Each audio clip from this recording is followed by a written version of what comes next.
Hey fam, it's me Aaron for Comic Buzz. This is DC centric. We just had that DC Retailer Roadshow that it was here in Orlando. I just had to drive like 5 minutes up the road. It was awesome.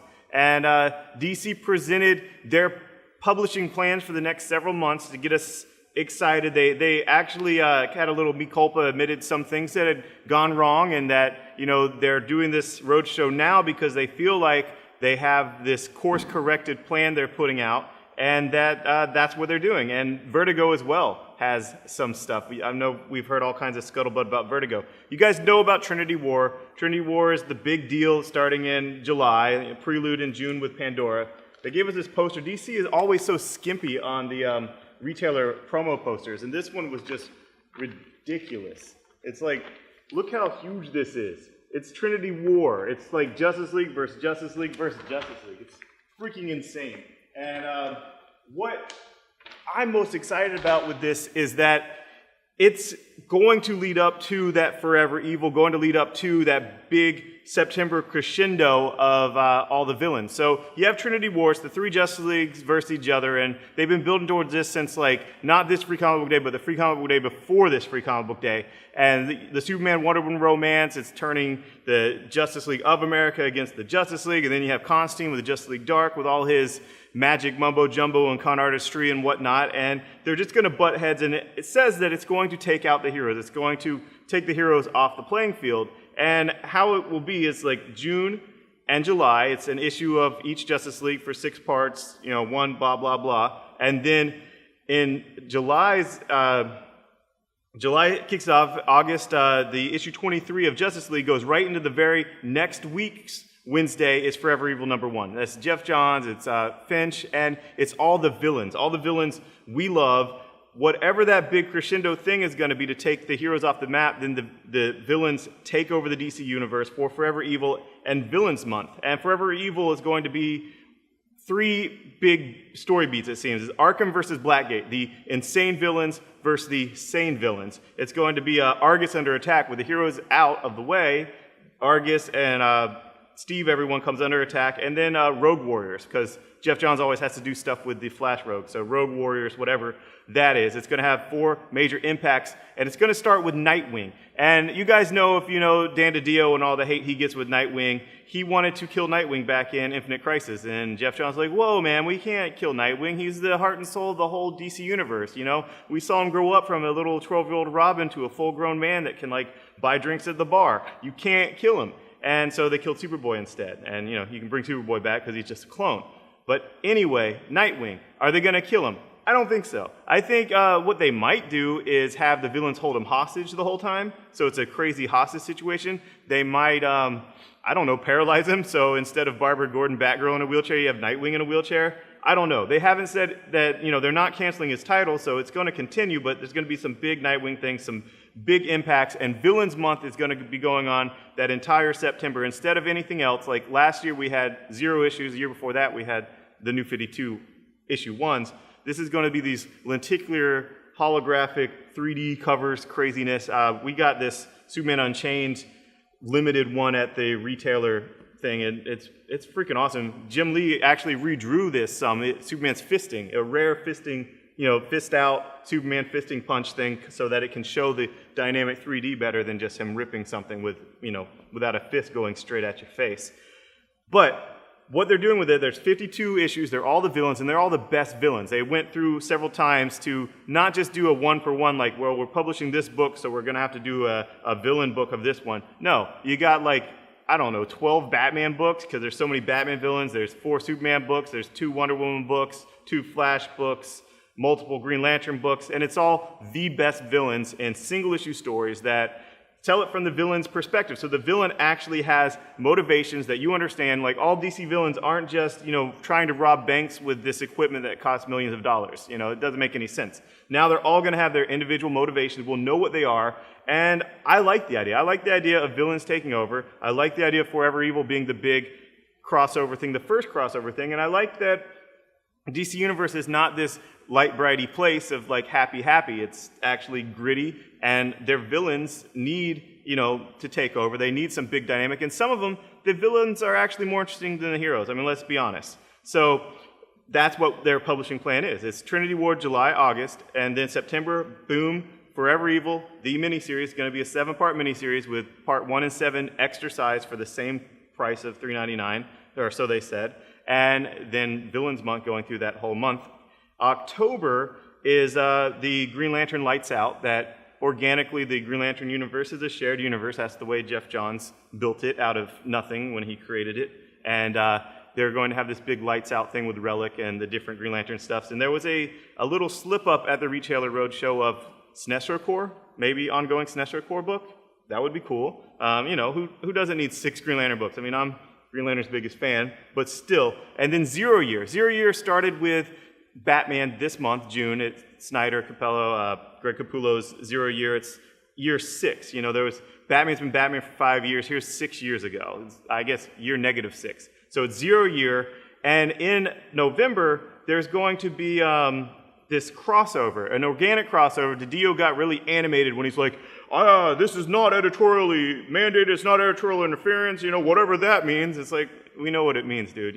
Like people flame up on Twitter, creators do about this, whatever. But anyway, 6 years ago, these titles are not just Batman titles. We thought they were just going to be Batman titles. They're not just Batman titles. It's going to be Flash, Green Lantern Corps, Green Arrow, Superman in Action Comics. What were they doing 6 years ago? And with Green Lantern Corps, it boggles the mind. Is it going to be John Stewart 6 years ago? Is it going to be Abin Sur because he's the one who would have had the ring 6 years ago? Will it be Sinestro? Who's it going to be? Smart money's on John Stewart because Van Jensen has his work cut out for him, making John Stewart a really compelling character. But that's cool, and that's November, and I really like what they have planned with these books where just the villains taking over, the 4 houses of Superman, Batman, Green Lantern, Justice League, and really putting their best foot forward. But instead of just crowding it out with just these 4 houses of heroes, they're letting the villains take over because, why not? We didn't support some of these smaller title hero books, even though some of them were my favorites, but they seem to have course corrected. They're taking chances on a lot of these Image writers. Instead of going to the 90s writers, they put Charles Soule on Swamp Thing. That's been a win. They put him on Red Lanterns. We'll see if that's a win next week. And that Slash Fiction, the shipping of Superman, Wonder Woman, own ongoing title coming out in October, and that's Charles Soule as well. So they're doing a great job. I put a bug in their ear about making some of the Edge books, making some of these more obscure characters, or characters that are not in the spotlight anymore, giving them specifically to a voice of a writer or a team even at Image that has a voice that would translate to that character, like Luther Strode's Justin Jordan and Tradd Moore on Lobo. They could make Lobo into something with like a great voice, a great vision, a great modern vibe that could make him into their Deadpool instead of just like some icon for like Bike Week at Daytona. So anyway, it was very positive. It was very upbeat, and I'm excited about a lot of the stuff that they have saying because I am an old school DC superhero fan. I want it to be good, and I liked what I heard. When I come back, I'll talk about Vertigo. What some of you might know is I'm a Vertigo kid. Vertigo happened when I was in high school, when I was starting to thinking about maybe not reading superhero books so much because I wanted to be popular, and I wanted to have women like me, and that didn't work at all. I can't deny who I am and have women like me. They can see through that crap. But Vertigo came along, and then it was like this really cool, edgy, genre-defying stuff that, I could see a girl that dressed like Death, goth chicks like, hey, have you tried Sandman? And they're like, hey, have you tried me? Let's date. And of course, after the breakup, I never got my Sandman graphic novels back, but that's beside the point. Vertigo is back. It's coming back. Yes, there's been so much stuff where Image has eaten their lunch. Image has put out these books by creators that have previously done great Vertigo runs, like BKV and Saga, who had Why Last Man. And they've also cut the teeth of a lot of new talent out there doing wildly creative things that would have been Vertigo back, 20, 15 years ago.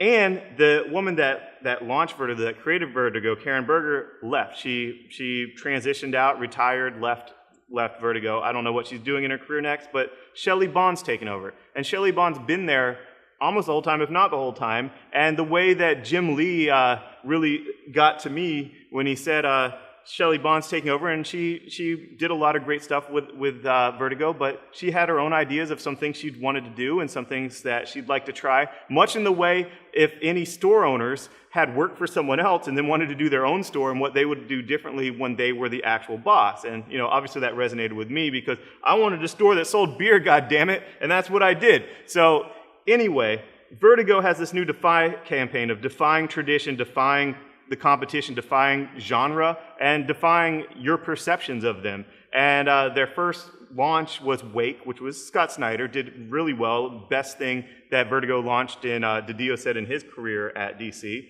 Collider's coming up next with Simon Oliver. It's a wacky sci-fi thing that, really would have been an Image book, possibly. He's the same guy that did Exterminators with Tony Moore. That sounds fun. Trillion with Jeff Lemire, and the first issue of that is like a flip book. It's these two star-crossed lovers. One is a Canadian in World War I, and one's some botanist out in space in the far-flung future, and you start reading one side, and then you flip it, and you start reading the other side, and in the center of the book is when they meet. And that's just the first issue, but that's pretty cool. I mean, Jeff Lemire is a classy dude with really cool concepts. 100 Bullets is back with Brian Azzarello. That came out this week. And maybe they're courting Brian K. Vaughan back because they're putting out his Swamp Thing run in graphic novel form in January for the first time, and I'm excited about that. And Sandman is the big deal. Sandman's coming back after forever. It's Neil Gaiman. It's Sandman Zero, like Batman Zero Year, I guess. And J.H. Williams on art. It looks beautiful. They didn't let us take any pictures of it, but we could see it on a tablet. That's great, and I like that Vertigo is really coming back. And what DiDio and Jim Lee said about it was this is a place not just for their existing creators to do some creator-owned work, but it's a place for new creators to cut their teeth and just find their voice and do a lot of creative stuff. John Rood, DC VP guy, seemed 100% behind it, excited about it. They're doing some wild stuff that I've been demanding for a while, which is giving PDFs of the first issues to store owners to read in advance so we can understand it and hand sell it, because a lot of these concepts are freaking weird. They're making the first 3 issues of it 100% returnable if you meet certain order thresholds, so that's cool. We can take big risks on it. And they're doing this DC co-op money where, we buy so much stuff and then we get co-op advertising money. Co-op means co-op. This is just op, this is 100% co-op. Usually DC will pay half the bill. This, if we're promoting in advertising any Vertigo new thing, it's 100% of the bill. So DC is getting behind it with their talent, their money, their VPs.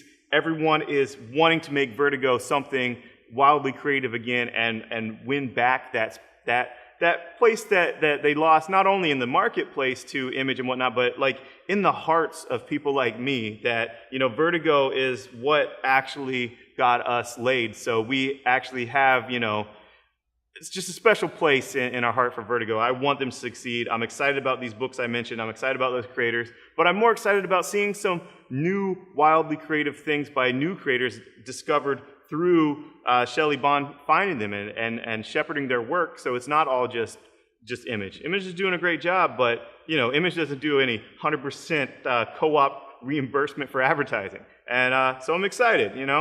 Sue me. Thanks. Bye bye.